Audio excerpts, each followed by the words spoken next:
बिहार की 10 लोकसभा सीटों को लेकर महागठबंधन खास रणनीति बना रहा है।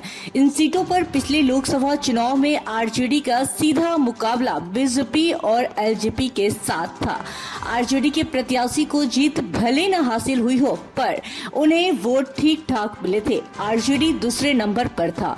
पाटलिपुत्र सीट भी इन 10 सीटों में शामिल है। इस सीट से लालू प्रसाद यादव की पुत्री पूर्व राज्यसभा सदस्य डॉक्टर मीसा भारती चुनाव लड़ती रही है।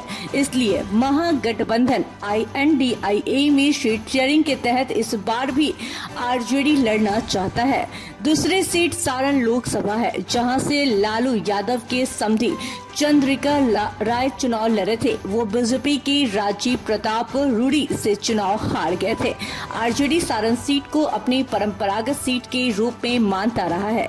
इस बार भी इस सीट से आरजेडी चुनाव लड़ेगा, लेकिन प्रत्याशी कोई दूसरा होगा, क्योंकि चंद्रिका राय का संबंध अभी लालू यादव से ठीक नहीं चल रहा।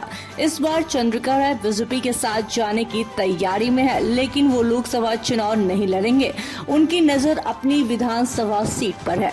नवादा, हाजीपुर व वैशाली लोकसभा सीट पर भी आरजेडी लड़ना चाहता है, क्योंकि इन तीनों सीटों पर आरजेडी के प्रत्याशी दूसरे नंबर पर थे।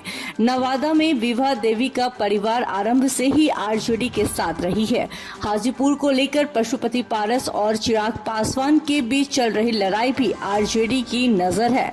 सूत्रों के अनुसार अगर इस सीट से चिराग पासवान लड़े तो पशुपति पारस आरजेडी के उम्मीदवार हो सकते हैं। चिराग पासवान इसी सीट से लड़ने की जिद पर अड़े हुए हैं, जबकि वर्तमान सांसद पशुपति पारस उस सीट को छोड़ने को तैयार नहीं है। वैशाली सीट से आरजेडी की रघुवंश प्रसाद सिंह जीता करते थे। अभी वहां की सांसद वीणा देवी है, वो लोजपा की टिकट पर जीती थी। आरजेडी इस सीट पर भी लड़ना चाहता है। बक्सर से पिछले चुनाव में जगदानंद सिंह आरजेडी के उम्मीदवार थे। उम्र की वजह से उन्हें वहां से दोबारा टिकट मिलने में संशय है। उनकी जगह उनके पुत्र पूर्व कृषि मंत्री सुधाकर सिंह वहां से चुनाव लड़ सकते हैं। दरभंगा से पिछले चुनाव में आरजेडी के टिकट पर मैदान में रहे अब्दुल बारी सिद्दीकी दूसरे नंबर पर थे।